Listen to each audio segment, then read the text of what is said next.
Chapter एकदम काम domestic scene से स्टार्ट होता है। डेंजी और पावर एक हाई बेड पर सो रहे हैं। ये नॉर्मल लगता है, लेकिन वाइब बिल्कुल नॉर्मल नहीं है। पावर डेंजी से चिपक के सो रही है, जैसे कोई बच्चा डर के मारे क्लिंग करता है। ये वही पावर है जो पहले लाउड, एरोगेंट और फियरलेस थी, लेकिन अब कंप्लीटली ब्रोकन लग रही है। अकी किचन में है, कैजुअली मॉर्निंग बोलता है, लेकिन उसके टोन में भी थोड़ा टेंशन है। डेंजी के एक्सप्रेशन से क्लियर है कि उसने रात भर प्रॉपरली स्लीप नहीं किया, और रीजन भी वही है, पावर का ट्रॉमा। अकी सिचुएशन एक्सप्लेन करता है, रीसेंट फाइट्स के बाद सब कुछ बदल गया है। वायलेंस डेवल और दूसरे थ्रेट्स खत्म हो गए, लेकिन जो मेंटल डैमेज हुआ है वो अब विजिबल है। पावर बेड से उठते हाई पैनिक मोड में चली जाती है, चिल्लाती है और डर से रिएक्ट करती है। ये कोई एक्टिंग नहीं है, ये जेन्युइन ट्रॉमा है।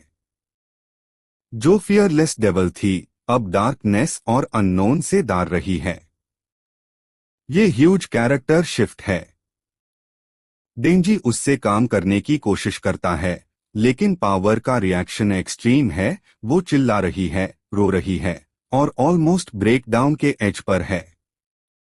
वो कहती है कि उसके माउथ में कुछ है, या कोई उससे अटैक कर रहा है, मतलब हैल्यूसिनेशन जैसा फील हो रहा है। डेंजी फिजिकली उससे होल्ड करता है ताकि वो स्टेबल हो सके। ये सीन अनकंफर्टेबल है, क्योंकि यहाँ पहली बार पावर को वीक और वल्नरेबल फॉर्म में दिखाया गया है। डेंजी उससे डिस्ट्रैक्ट करने की कोशिश करता है, नॉर्मल चीज़ीन जैसे खाना, बातचीत। अकी साइड में बैठा है, क्वाइटली ऑब्जर्व कर रहा है। पावर का dialogue, the darkness devil is watching me, ये लाइन हैवी है। ये सिर्फ डर नहीं है, ये साइकोलॉजिकल स्कार है जो अस डेविल ने उसके माइंड में छोड़ दिया। ये दिखता है कि डेविल्स सिर्फ बॉडी नहीं, माइंड को भी डिस्ट्रॉय करते हैं। अकी क्लियरली बोलता है, मकिमा स्ट्रॉन्ग है, उसने सब कंट्रोल कर लिया। ये इनडायरेक्टली हिंट है कि जो कुछ हुआ वो मकिमा के लेवल का गेम था। पावर अब भी अनस्टेबल है, और डेंजी उससे फीड कर रहा है, उसका ख्याल रख रहा है। सीन शिफ्ट होता है स्कूल कैफेटेरिया में। डेंजी और मकिमा बैठ के बात कर रहे हैं। ये कॉन्ट्रास्ट है, एक साइड केओस और ट्रॉमा, दूसरी साइड काम मैनिपुलेशन। मकिमा डेंजी से कैजुअली बात करती है, जैसे कुछ हुआ ही नहीं। वो उससे पूछती है हॉस्पिटल विजिट के बारे में। डेंजी लिए बोलता है, या हाफ ट्रूथ देता है। ये इम्पोर्टेंट है, डेंजी ग्रेजुअली मकिमा के सामने ऑनेस्ट नहीं रह रहा। लेकिन जब मकिमा ट्रिप का टॉपिक लाती है, डेंजी का मूड इंस्टेंटली चेंज हो जाता है, वो एक्साइटेड हो जाता है। ये दिखता है कि उसका इमोशनल कंट्रोल कितना इजीली शिफ्ट होता है। डेंजी ऑलमोस्ट मकिमा के साथ ट्रिप पे जाने के लिए रेडी हो जाता है, उसका रिएक्शन ओवर एक्साइटेड है। लेकिन फिर रियलिटी हिट करती है, पावर को अकेला नहीं छोड़ सकता। ये एक टर्निंग पॉइंट है। पहले डेंजी सिर्फ अपने डिजायर्स फॉलो करता था, लेकिन अब वो रिस्पॉन्सिबिलिटी फील करता है। उसका फेस रेड हो जाता है, ऑकवर्डनेस और कॉन्फ्लिक्ट क्लियरली विजिबल है। अकी डेंजी से पूछता है, तुम उसके साथ क्यों नहीं गए? डेंजी का आंसर सिंपल है, पता नहीं। लेकिन एक्चुअल रीजन क्लियर है, वो पावर को छोड़ नहीं सकता। ये डेंजी के कैरेक्टर ग्रोथ का स्ट्रॉन्गेस्ट मोमेंट है। वो पहली बार किसी और के लिए अपनी डिजायर सैक्रिफाइस कर रहा है।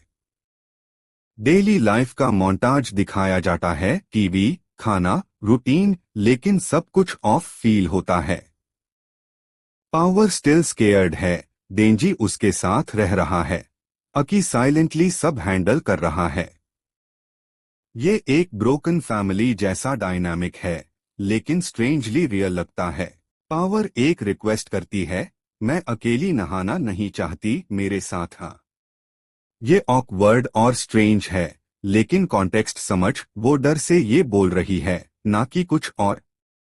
डेंजी कंफ्यूज्ड है, लेकिन मना नहीं करता। ये ट्रस्ट का साइन है, पावर अब डेंजी पर डिपेंड कर रही है। बाथरूम सीन स्टार्ट होता है, दोनों एक साथ शॉवर ले रहे हैं। नॉर्मली ये फैन सर्विस या ऑकवर्ड कॉमेडी होता, लेकिन यहाँ टोन बिल्कुल डिफरेंट है। पावर विजिबली अनकंफर्टेबल है, डर के वजह से क्लिंग कर रही है।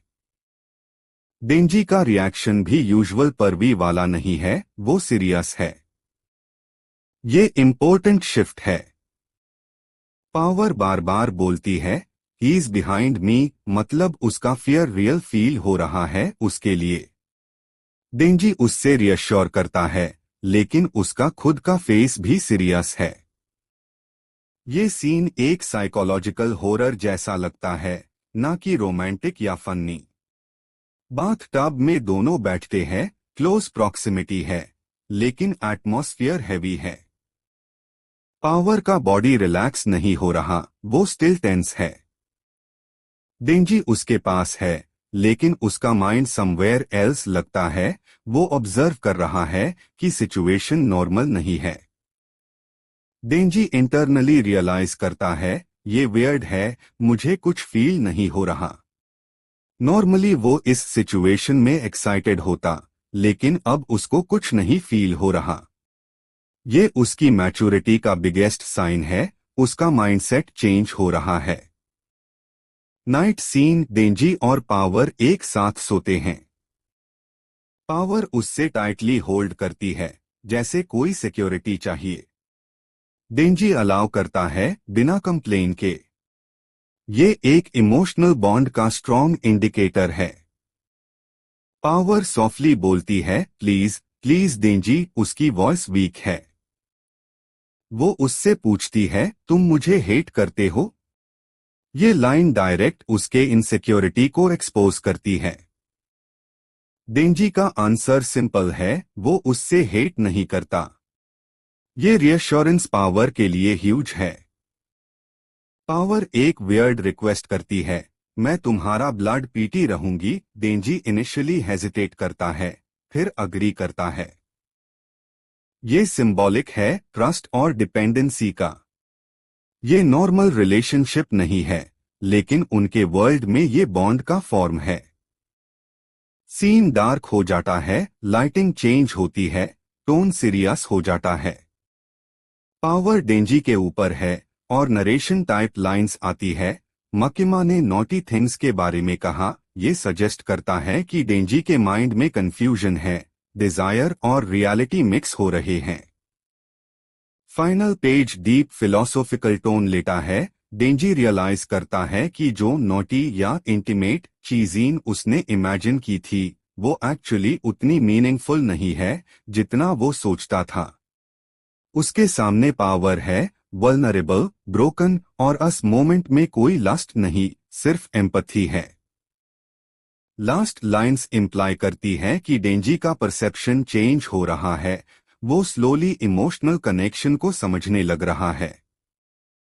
Thanks for watching, subscribe for more.